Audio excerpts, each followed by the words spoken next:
Hey, everybody, this is Andrew Lee, your admin over at the California Insurance Agents Group and also with Health Mutual Network. And guess who we have here today? None other than Christian Brindle from Christian Brindle Insurance Services, aka Integrity Partner, aka Daddy to me, because he's my upline and I love working with him, and also my brother, hey Christian, always a pleasure, having you on because of course during these times, as we get closer to AEP, it seems like people are flocking towards your content and your knowledge. And, there's a couple other people out there, but you're one of the ones. So I felt that it was imperative to have you on to this podcast to make sure that we're touching all bases leading into open enrollment or AEP and just giving some nuggets to the people that are just sort of frantically searching for lead sources or don't know how to do a certain certification or got hung up on something, and just sort of the timelines of what we should be doing to prep for the upcoming AEP season. So guys, we have Christian Brindle here again. He's a wealth of knowledge, so we're just going to go through what we have to go through here in order. But Christian, again, welcome. You're no stranger to the space here, and let's get right into it. So right now we are 2 days away from it being September 1st, right? It's August 29th right now. Yes, Now, sir. since it is August 29th, I mean, I know for a fact I've been scrambling with my agents just trying to get everybody certified, everybody, some people are still taking their AHIP, it's all good. And just getting everything done right now so that we can start doing some trainings and really putting some actionable items in place. So I know I'm doing that, but Christian, I know you're doing things at a larger scale. What are you doing right now to prep for AEP? Yeah, absolutely. And first off, Andrew, thanks for having me back on. It's always a pleasure and a privilege. And you're doing amazing things for the state of California, my brother. Like your Facebook group is rocking. Your content is like it's real content that people need to see. It's real good information. So you're doing a tremendous job. And so props to you on that. And thanks for having me back on the channel. Yeah, I think it's always a circus when you get into what I call pre-AEP. Pre-AEP to me, some people say it's August and September. Some people say it's just September. For me, I feel like it gets really crazy in September. Like there's some things we're doing in August, and don't get me wrong, I'm not telling people to start prepping in September, right? Like the best saying I heard once from somebody in the industry was the best time to start preparing for the next AEP is December 8th. um, and so, I don't think there's any such thing as like starting to prepare too early. Like you just don't want to wait till the last second. But um, whether your pre-AEP is in August and September or whether it's just in September, I think what people need to be thinking about is two things. They need to be thinking about one, if they have an established book of business, how are they going about touching that book of business and maintaining and retaining their clientele, right? Because if you have a business that's an open door, right, where like two people walk in and one person walks out, like you're gonna have a hard time keeping full capacity, right, in the club of that is your business. And so you want to make sure to retain your clients. That's the first focus. The second focus is maintaining new business and making sure you have a marketing strategy. They're both really important. So for us, like we're sending out client communications and touch points. We're sending emails, we're sending letters to our clients, that kind of stuff. And those will be start dropping on September 1st.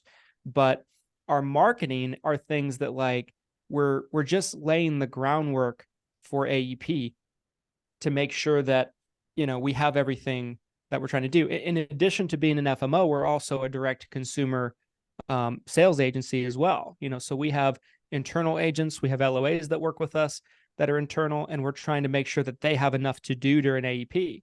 So we do a lot of different types of marketing in my office. So we have seminars that we got scheduled. We have seminars that we have funded, they're paid for, dates lined up.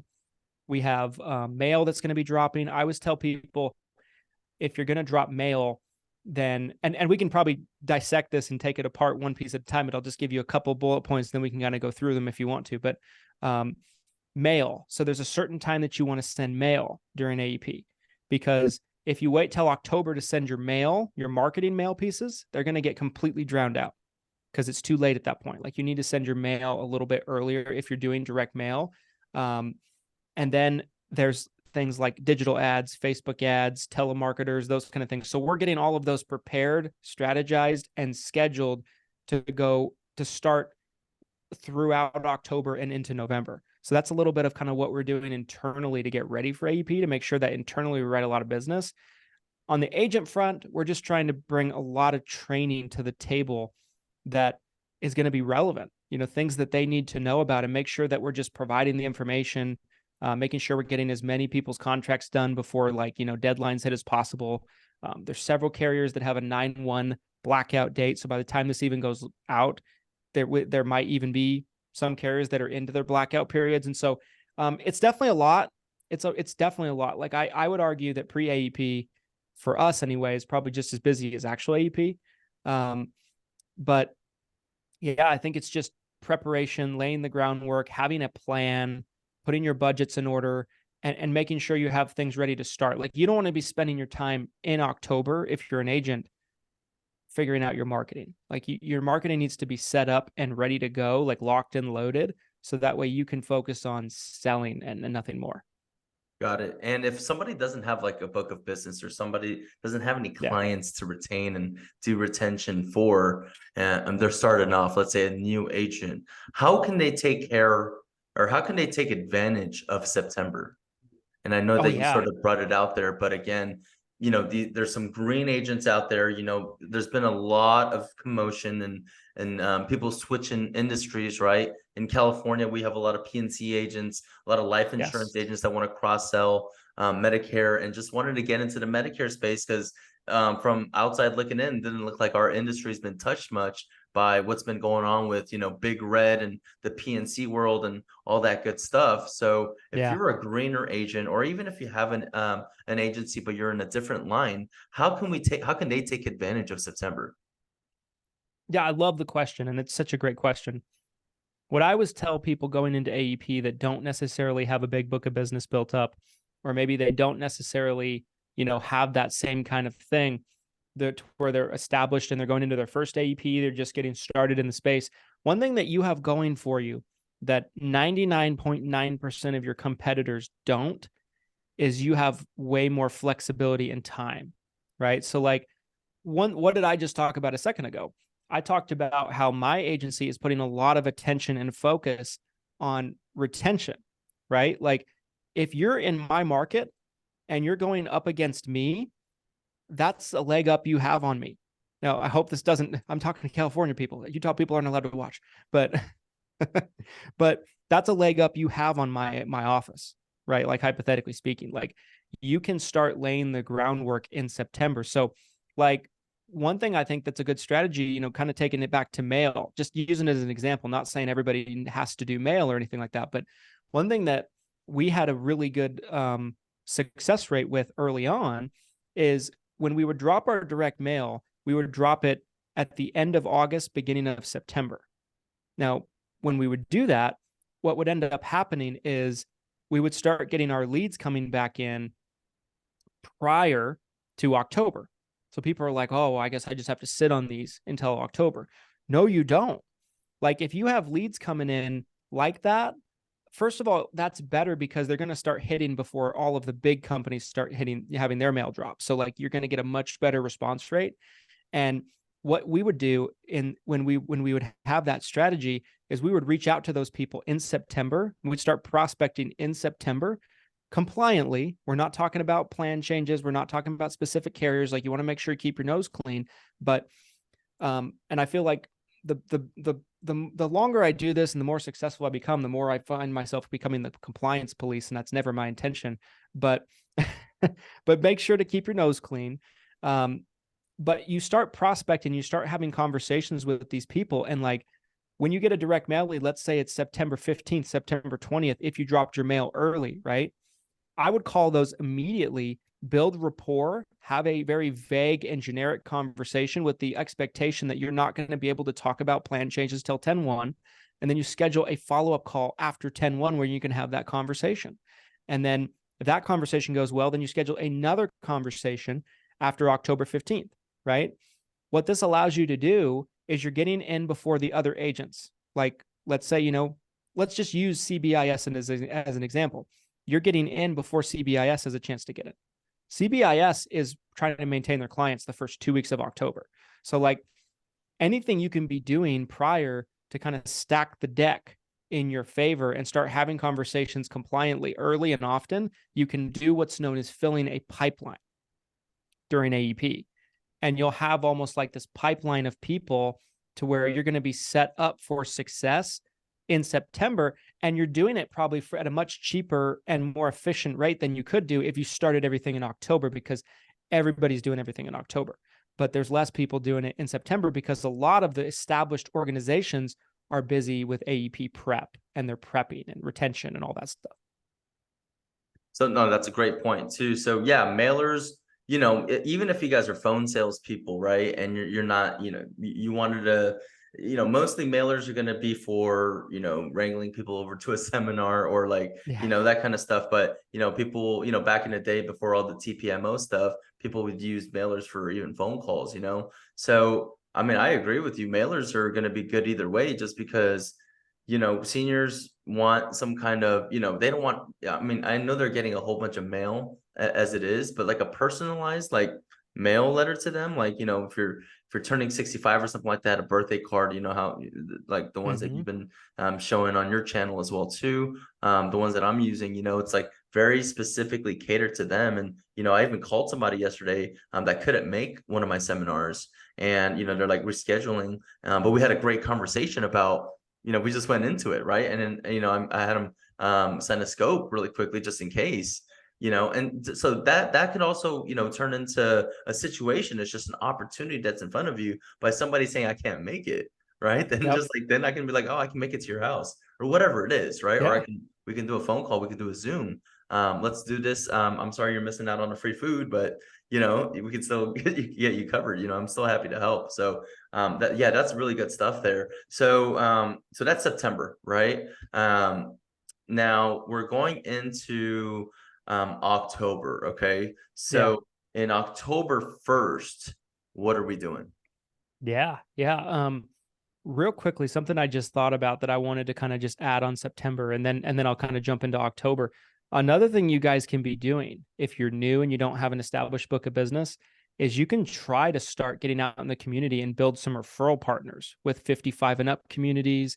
You can start building relationships with other agents that don't sell your kind of products. Like, that is a really good time to do it as well, because it's fresh. Like when the time comes to actually refer business, that's going to be more recent, right? The recency bias is going to be on your side there.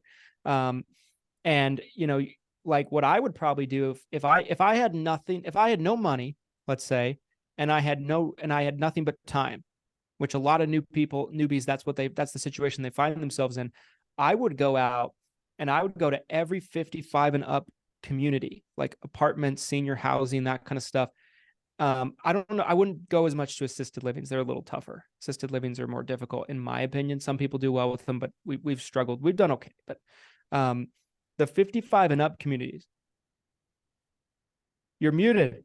I can't hear you. I was like, because the plan's already sort of set in place, and you sort of don't want to mess that up. Right, for sure. And then also, like, their kids are handling a lot of it for them too. Like, so they're not their own decision maker anymore. Or like, it's a kind of a tough one. But like the 55 and up communities are great, because if you come in there and you're like, hey, my name is Andrew Lee, I'm a local Medicare specialist, and we wanted to just come in and do something fun for your residents. We wanted to come in and do bingo. We wanted to come in and host a rock painting event. Maybe you just go bold with it and do an actual seminar, but you won't have as many people come to a seminar. That's because, let's just face it, it's boring. But if you do something fun, people will come down. You use it as an opportunity for exposure. You quickly talk about at the beginning what you do. People come up to you at the end. Like, I would stack my deck during AEP, like where every week I'm going out to a different 55 and up community and seeing if I can build those relationships with activities directors. And people always say, like, what's in it for the activities director? you're doing their job for them. Like that's what people don't realize with this kind of stuff. Like their job is to come up with activities, and they run out of ideas really fast, as you can imagine. So like they're always like scrambling, trying to fill a spot. So if you come in and you're like, I'll fill a spot and I'll do it for free, they're going to love you forever. They're going to be like, oh my God, thank you so much. You know, like you're doing them a favor. And so that's another thing you can do in September is like get out, build referral partners, pound the pavement, and you might be able to get a lot of easy free business that costs you nothing but time throughout October. So you're kind of like, again, that's another way to kind of be building the pipeline. Let's talk about October now. So what should you be doing in October? If you have no clients, and let's say, you know, you follow my advice and you're getting out in September and you're doing activity, I think, you know, activity breeds results always. You know, there is no such thing as wasted activity. Even if you might not get anything that day, there's no such thing as wasted activity, in my opinion. Like what separates people that make it in the business from people that don't is the people that make it put out consistent and active activity. And even if you don't necessarily even know what you're doing, right? Like you can bump into a gold mine and not even necessarily notice it. You know, like I think about tons of stories in my own career where like I did something that I thought was not going to do anything. Like maybe it was a cold call. I remember one time I cold called in my early days. I not suggesting you cold call. This was 10 years ago, you guys. But I remember I cold called somebody turned 65 in my early days as an agent. And I got his wife. Well, it turns out his wife was 60. She was the decision maker, and she was an HR director for a business locally. I'm like, oh shit. So I help her with her husband's plan. She's, you know, overwhelmed, doesn't, you know, she's trying to figure it out. He's just basically doing whatever she tells him to do. We find him a good plan. She's over the moon about it. She starts bringing me in to talk to the employees at this business, like several times a year. And turns out this business, it's like this little corporate office. There's like 30, 40 people working in it. It's like 30 minutes away from our office. And they have a lot of people over 65 that are on their group insurance. The best part about it, their group insurance was terrible. And so like person saved a lot of money getting off of the group plan and getting on Medicare, and they had a better plan, and it saved the company money. So win-win all around. Like the HR lady, she's like, get these people off of our group insurance and get them onto Medicare. She has like, and we end up writing like, I ended up writing like 15 people over 2 years or so, you know, and this all started with a cold call, you know? So like, yeah, you don't always have to be good to win. Sometimes you just have to put yourself in a position to where you can just get lucky. That's so true, man. That's so true because, well, I know we're gonna get into October here in a little bit, but yeah, I had a situation just like you, and I felt like I had to share this.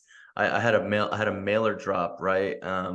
This is probably not during AEP. This is probably a T65 mail drop, and that person I helped out, and they're like, okay, cool, good deal.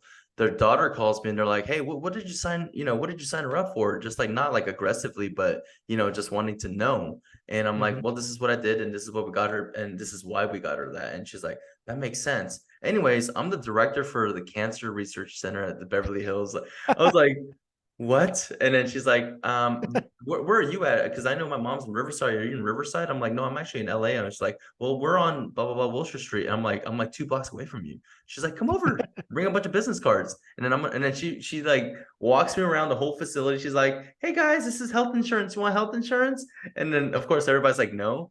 But because she's really was just like here's like health insurance, but like would introduce me to every single doctor in the place. And saying like this person like really, you know, helped out. And then so I got like 3-4 referrals out of that. But still, this is from a mail drop like you were suggesting to do. I'm just saying. Yeah. Like it's amazing, you know, how like a domino effect is possible, you know, where like one thing can fall into another. Like just the other day, we had a referral come in from our tax office. There's a tax office like across the parking lot of our building where our office is. And Andrew, you've been to our office, so you know what I mean. Like there's another office building that's across the parking lot from us. Well, there's a tax office that does my taxes. And I've gone out of my way to like be a total like kiss ass to everybody in the office. Like every time I go in there, I'm just like, I'm funny. I'm like, I'm just like saying hi to everybody. I'm like, oh, how's your mom? How's your dad? How's your dog? I'm becoming like their favorite client. I'm low maintenance. I don't complain. They're like, oh, Christian, you owe 20,000 in taxes. I'm like, fantastic. How do I pay? Like, I'm not giving them grief, like they have other clients that come in, they're like, what? I have to pay what? Like, and so they send all kinds of referrals to us now, and like one of the ladies that I deal with the most over there that helps do our taxes, she just got on Medicare and she came over and we wrote her up the other day, so like, and we probably have, I don't know, maybe a third of the staff on that are clients of ours now. And so it's all about that talking where your feet are thing is it's an old school kind of tactic, but it really does work. You talk where your feet are and you take advantage of opportunities, and you never know what you're going to bump into. But so that activity, getting back to October, that activity in September is so vital because you're setting yourself up to basically be able to, get out and work as much as you possibly can.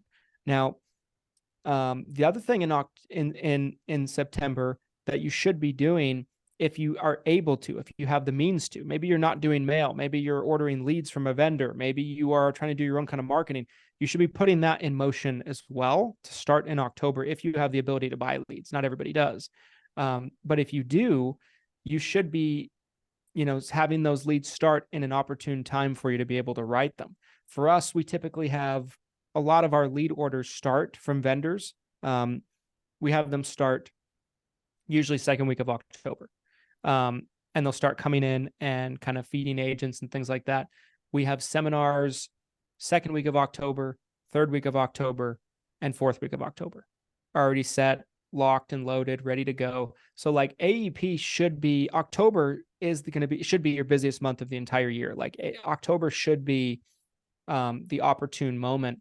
Now, one thing you can do too is October 1st, if you don't have any clients, you should be working your pipeline that you've built in September. You should be talking to anybody that you have the ability to talk to. Maybe you have some leads, whatever the case might be. And basically, you can talk about plan benefits at that point. You just can't take any apps. So what do we have now? We have a 48-hour scope of appointment rule. So this gives you an opportunity. This is another thing where it gives you a leg up over the established agencies. You can start talking to people October 1, and you can start selling them on you, talking about plan benefits, creating a plan for what they're going to change to for next year. You get their scope, and then you set an appointment for October 15th or after. So then you have this pipeline of people that are ready to go. You're just order taking from on the 15th, on the 16th, on the 17th, on the 18th. Because of the efforts that you did that started in September, bled into October. And yes, you have multiple steps with a lot of these people, but it's one of those things where you kind of have to do it that way. Like with the new rules with the scope of appointment, one thing we have to understand is like the people that are going to be exempt of this are people that call in. So like if you get a referral and somebody calls you in and it's after the 15th, just write that puppy. Like you don't have to worry about it. Like that it's exempt. The second thing is if it's a walk-in, that really is only relevant if you have like an office location. So if you're new, you probably don't. So it probably doesn't apply to you. The third one is if you're about to run out of a valid election period and, waiting the 48 hours pushes them out of that valid election period. So like if someone calls you December 6th, you don't have to wait to go into that. You can basically just do it because if you wait 48 hours, it's past December 7th, they can't change. So, because you're not established yet, you're not going to be able to really take advantage of a lot of those necessarily, those items. So you have to take advantage of what you have at your disposal. And what you have at your disposal is time and flexibility. So that way you can kind of position yourself to write business in the right way and do it compliantly and make a whole lot of money while you're doing it. Gotcha. And so, yeah, October obviously is going to be a hot month, especially in the beginning, right? Because you have all those sandbags, right?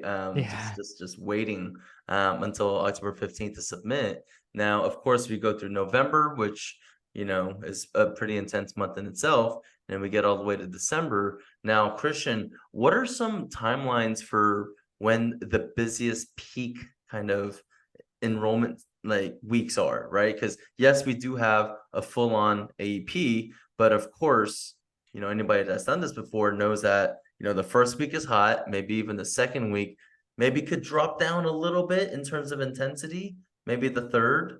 Going into November, it's going to be with Thanksgiving, and there's nuances to that. Yeah. Just in your, just from you doing this, what are some of those dates that have like those crescendos?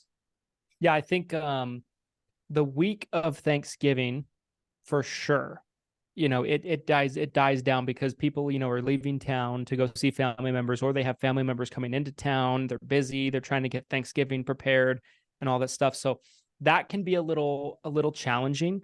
It doesn't mean that you can't do business that week, but like it's going to be probably a little bit of a slow, rough patch. So you have to make sure that you have enough in your pipeline. That's the biggest thing.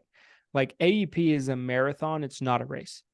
So that's the biggest thing. Like you can have an amazing first couple of weeks of October, first, 30 days, let's say, but then you can kind of start here and it's pretty easy to let it kind of die down here if you're not careful. So you have to make sure that, you have enough people to talk to, you have enough people in your pipeline. One thing that we do with lead orders, right? Because, we work on a lot of volume because we have multiple agents. We have agents we need to feed. We need to keep them busy, that kind of thing. We'll have a lot of lead orders start in the second week of October, the third week of October, that kind of thing. But then we have some that I call them delayed orders, to where like we schedule them and they don't start till like midway through November to make sure that we have enough to keep us going and to pick us up as we go, to kind of carry us through the finish line of December 7th. Normally it gets really crazy again the last week because there's a lot of procrastinators. There's a lot of people that waited to the last second and, oh boy, did they want to change, but they don't want to change that bad because they've, been going on vacation. They've been in Cancun for the last 2 months, and then now they're back and they're ready to change. And, you've been calling, the wife from a yacht, and she's like, I'll talk to John about it. I know our plan is, doubling in premium. And I know our plan is, going from a $3,000 max to pocket to $8,000. And I understand. I'll talk to John. And then they come back in town from their cruise and John's ready. John's like, oh, our plan's going to hell. I'm ready to talk about it. Like there's a lot of that, the last week of AEP. And so usually the last week we're not too worried about leads because we're just going to have a lot hitting us in general. Anytime also you're dealing with AEP, you have to follow up. Agents hate when I say that. Like, I feel like that's almost like a bad word sometimes for some people, is like, because they don't want to do it, but it is the gospel. It's necessary. It's the gospel, right? You have to follow up. So like the people that you weren't able to get a hold of in October, try them again in November. The people that gave you the time of day in September and early October, and then maybe they bailed on you and they flaked on you, try them again in November, right? And like, that's another thing you need to do, is just make sure that you follow up, because the gold is in the follow-up. It's tried and true old saying, but it's true. They've done so many studies that show, the average sale is made on the 6th attempt, the 7th attempt, the 8th attempt, things like that. In my office, what we typically do is when we have a lead come in, we call it 8 times before we call it good, like 8 times. And I tell people that, and they're like, that's so extreme. Maybe, but I'd rather be too extreme than not extreme enough. And I'm wasting money on leads, right? And I'm missing out on a client that we could get. We also hit ours with a lot of automation too. So like they're getting touched like 25 times, but including the context. But I think like I'm such a big fan of the follow-up. I think the biggest problem with agents when they're working leads, if they're buying anything with that's leads related, is they can't get their contact rate up, right? Like I always tell people with leads, it's not necessarily about your close ratio that's gonna do well. It's what's your contact rate, right? Like what's the percentage of them that you can get a hold of? And like, you could be the greatest salesperson in the world. You could be like the smoothest talking used car salesman that's on the planet. But if you're like at a 15% contact rate and you're like not getting in touch with 85% of your leads, like it ain't gonna matter, you know? Yeah. So like the person that wins, even if you're maybe like an average salesperson or an average conversationalist or communicator, if you can get a contact rate high, like 75%, 80%, 85%, you are going to win just from the sheer fact of the law of large numbers, right? Because you're having enough conversations. And that's really what AEP is all about: as many conversations as you can, as much volume as you possibly can, as consistently as you can over the longest period that you can. And voila, you have top producer status. And all of Boom. a sudden you're going on trips like Andrew is. Well, the follow-up, I believe, is going to be extremely important because, of course, yes, it's in the gold. But again, guys, last app in is the app that goes through. Yes. Okay, so follow up. You could have wrote somebody in early October, right? If it's a phone deal and it's an internet lead, and you're like, all right, cool. And this person's just like, yeah, okay, cool. And you guys talk for like 15 minutes, right? Because she Yep. already knew what they wanted. And you signed a scope and you just boom, enroll them in. And then if it was that easy to enroll that person, another agent could do that, the last week of December too. So definitely follow up and have some kind of retention system, like Christian was saying, even in AEP, even during AEP, because some people would switch over to another plan with another agent thinking, oh, wait, that person wasn't in your office. Anyways, those kind of situations, of course, can happen. So, one thing I did want to touch up on is, what is the mentality going in? Because I mean, a lot of people, right? I mean, yes, the execution and the strategies are great and they're sound, but there's the people that are killing it, they go above and beyond. Like they go on a diet, they have Yes. some kind of routine. They're like, I'm gonna wake up at 6 o'clock, 5 o'clock instead of my usual 7:30 because it's 'tis the season and it's time for me to grind. Is there any like mental hacks or any type of mindset that you need to be in to really crush this, outside of systems, outside of your sales process, outside of knowledge and things like that? What's just like a good like mindset and just like a good practice and just something to be cognizant about throughout AEP? Yeah, I love this question, and it's something that doesn't get brought up enough, or talked about enough for sure. I see a lot of people that go into AEP and they're like, okay, I'm going to start exercising every day so I have more energy, and I'm going to start eating better every day because I have, so I have more energy. And maybe they've been like dropping the ball on both of those the rest of the year. I am more of a fan of habits than I am of motivation. I feel like habits are permanent, motivation washes off, like, in the shower. And so I think usually I'm just going to be honest, like, and I've seen it with myself. It's easier to start a habit earlier in the year and keep it throughout the year and carry it into AEP than to start a new personal habit during AEP. That's the biggest thing. I think that's the challenge. Now, I'm not saying that you shouldn't, try to eat better and try to do all those things, but if you have a bad habit, like, and all of a sudden you're working twice as much as you were before, 3 times as much as you were before, it's a little tough to stack your deck with that. You know what I'm saying? Like, I think that's kind of difficult. It's almost like, you're trying to turn your life around and do everything all at once, and it's so extreme. Like Darren Hardy wrote a book about that. I can't remember the name of it, but it's so that's probably, I think the best way to have a good habit during AEP is to have it before AEP. Dang, that's a bar. Yeah, that's actually gold, because that was not the answer I was expecting, but that's the correct answer. Seriously. Yeah. I mean, like, I think you'd have a better chance of starting like a new workout regimen in September and trying to carry it into AEP than I would starting in AEP. Now, another part of that I want to talk about is something that you can do during October that I think is very, very important for anybody that has family. Like, let's say you're married, let's say you have a spouse, you have children, maybe you have loved ones, and those loved ones want you around a lot.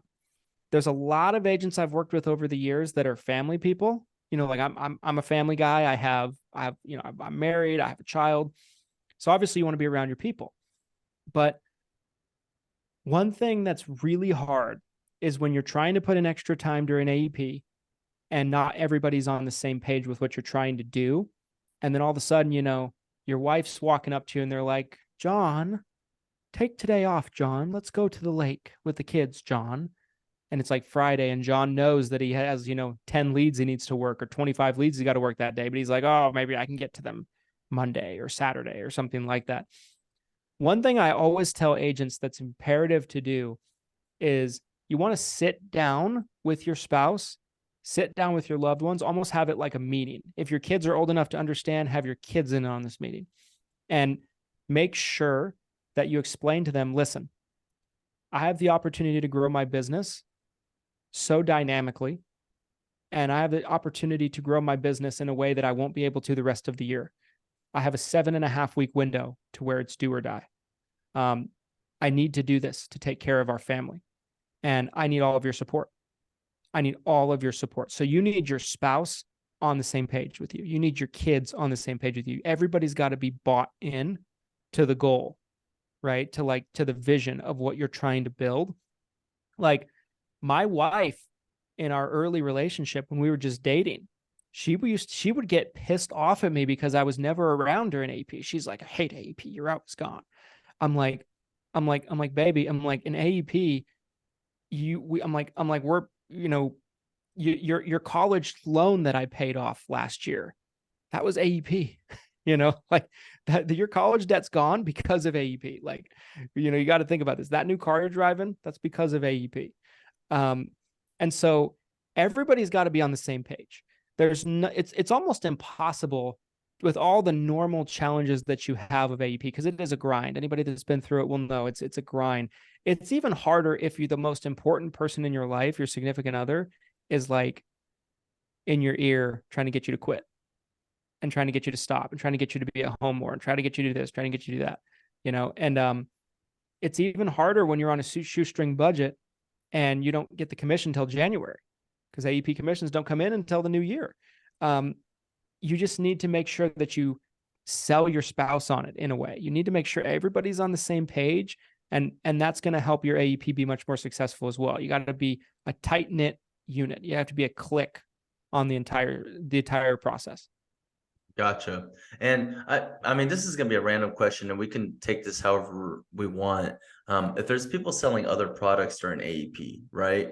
What's a good balance for that to have a successful AEP? And if they're selling life insurance or whatever, I mean, life insurance doesn't really have a open enrollment period, right? So it's just maybe, I mean, the obvious answer would be like put that in the back burners and then focus on this now. But like the people who are doing open enrollment, maybe like group health or something like that, what's some advice for people that are trying to do both? Because I mean, at the end of the day, I mean, if they're trying to really supplement their income and that's a big part of their income, how would they compartmentalize that? Or like what's some advice for people in that kind of situation to have a great AEP yet, still tend to their other lines? Yeah, for sure. So there's probably two different camps in this line of conversation. There's somebody that's got an established book of business or clientele in something else. Maybe they got an established group book of business, an established P&C business, an established life insurance business, ACA, whatever the case might be. Then you got somebody that's brand new, that's trying to learn it all. And my answer is going to be different depending on which camp that somebody falls in. So the first camp, if you have an established book, you have a gift that nobody else has, a book, a business of people that you can market to, and you don't have spending money on leads, and it's and it doesn't take your time, right? Like, so whether it be, however you're going to market to them, there's a million ways we could do that. That could be an entire video on its own, probably. But that is probably the best way you can take advantage of it, because then it's not going to be taking away from what you're already doing. Like you're just essentially adding it to your line of marketing. You're sending them letters, you're sending them emails. Maybe you have someone in your office calling them if you have staff, like, and you're marketing to your established book of business. So that's what you should be doing if you're doing other lines and you have an established book.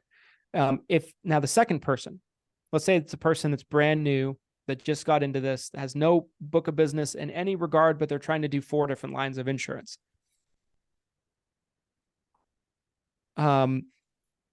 You're making a mistake, first off.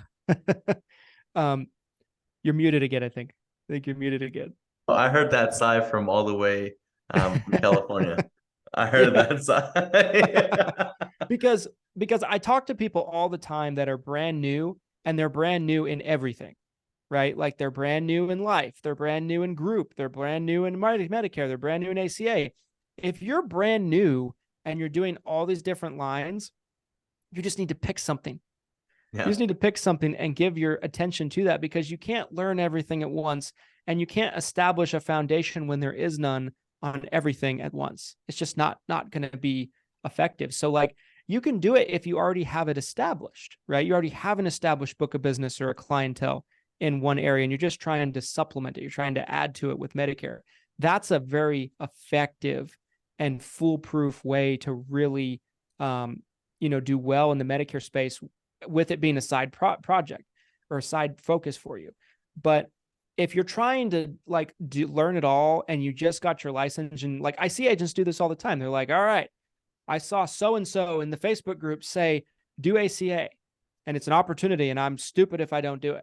I saw that this other person say there's no money in health insurance, so I need to do final expense. And like, it changes by the day what they are, what type of agent that they are. That's so true. You just need to pick something and block out all the noise and just laser focus in on that. And then once you have that established, you can add the other things to it. Gotcha. Okay. Clear, concise answer there. Because people will struggle with that, but I mean, that's such a good point. If you already have your book of business and you want more residual income, hey, bite the bullet and tis the season, take advantage of it, because everybody else will. So that's awesome. Hey, I appreciate your time, Christian. And right before we wrap up here, what are some goals that CBIS has for this AEP? What's Christian Brindle looking at bringing in, or what goals does Christian Brindle have this AEP? Yeah. It's funny you bring this up, because this was something that I was just having a conversation about yesterday. So obviously, I used to set enrollment goals for how many enrollments I'd like to see the organization do. Now my goals have changed a little bit. And my goals are, how much percentage can we help our partners grow their business by? That's my new target, right? So like if somebody did 50 apps with us last AEP and worked with us, how can we help them grow by say 10%, and help them do 55, 60 apps this year, at least, maybe more. How can we help them grow 25%? Someone did 100 last year, and they do 125 this year, or maybe they do 150 this year. So like, I want to help our partner agents with growth, across the board. And I want to see them being able to thrive and prosper more than they did in the past, especially in a time of uncertainty, where there's a lot of people that think maybe it'll be harder to write business with the new regulations and the new rules. I want to essentially prove that wrong by helping our agencies grow. So that's my main focus. I just want to see everybody do well. Internally, that's a different story. So internally, for like our internal agents, our LOA agents, I'd love to see us do 1,000 enrollments. There's 3 LOAs. That would make me very happy. Like Doable. I think, Doable. yeah, 100%. I think we can do it. And so I think if we, and my other personal goal is that I write as few policies as I possibly can. Because I'm needed in more places, like I'm needed to help our internal agents. I mean, I need to be helping our staff. I need to be helping our partner agents when they run into situations during AEP. I feel like it's not a good use of my time to one-on-one write business anymore. CBIS's book of business will grow without me writing. Like we don't need me to write anymore. Last year, I wrote 45 new apps, and that was the least I've ever done in an AEP. But it was still too many. Like I still did too many apps. And so I want to get that down. Like if I think it's naive to think I won't have to do any. Like there might be 1 or 2 here that I have to do. Maybe everybody's busy. I have to take a call or something. But if I could personally write 10 apps or less, that'd be good. That's I would. what a weird goal for all the producers listening to right now. But hey, guys, this is a very much as a marathon. I mean, Yes. Christian's goals are disgustingly high, right? Because with the internal team of 3 LOAs, 1,000, and all of his field agents, like it's Yeah. gonna be disgusting how much business he brings in this AEP. And I just want to say this is not going to be everybody. Christian is a unicorn, obviously. If you are new to the space, or you're not new, but you sort of just been sort of a fly on the wall in the groups, or just you have your license and this is your first year, finally like, okay, I need to take my AHIP.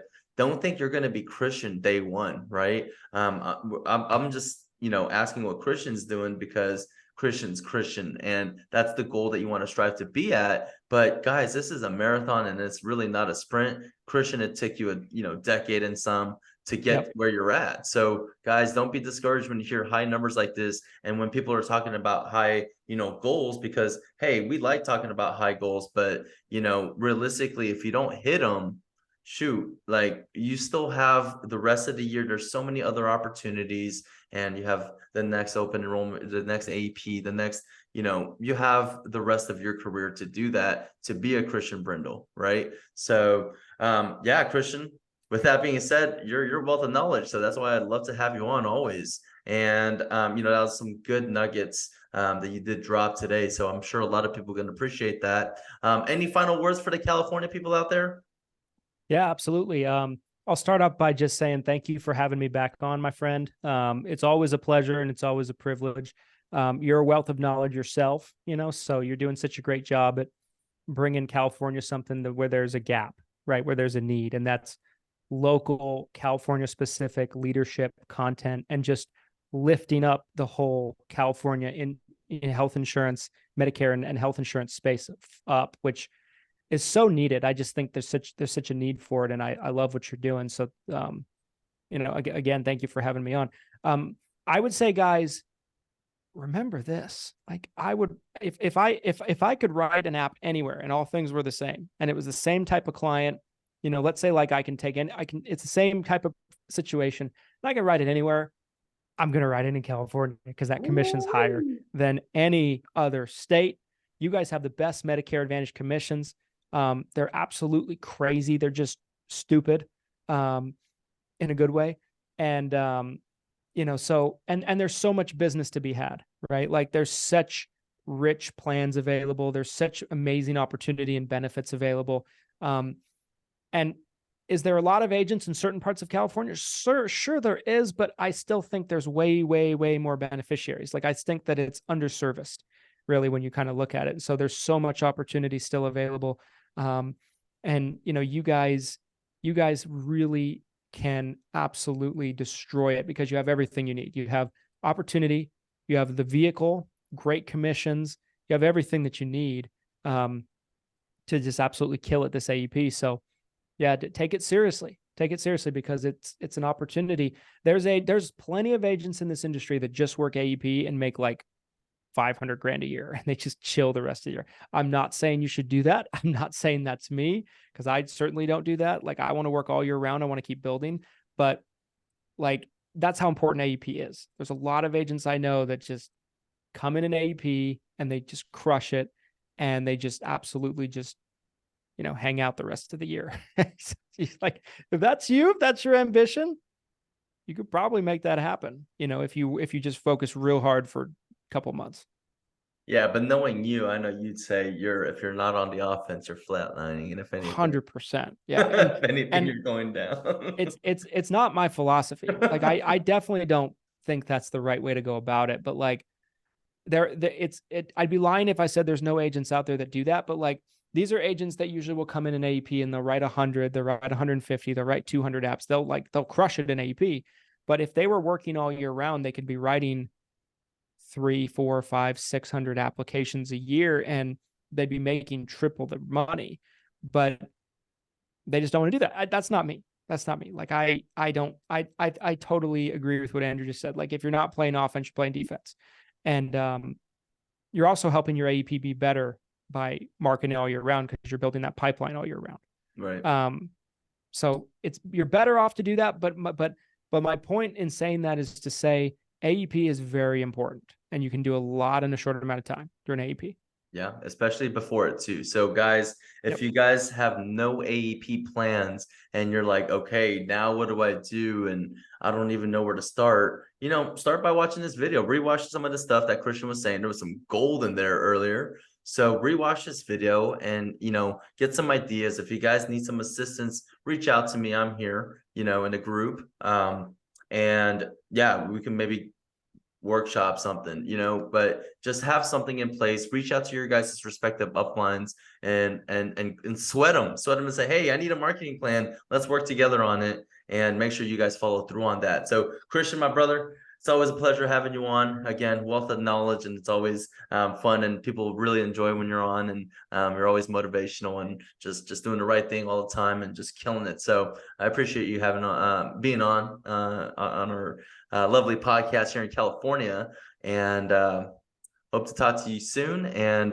you guys, do not forget to subscribe to the channel. I do a terrible job of plugging that in the videos I'm making. I just make it educational. I'm like, all right, I'll see you at the next one. If you guys love this content, please like and subscribe on the channel so that, you know, this channel grows, and, you know, a lot of people can get more content on it, and it just shows up in your newsfeed. So again, guys, thanks for tuning in. Christian, thanks for being here, and I'll see you at the next one. Thank you. Thank you, brother.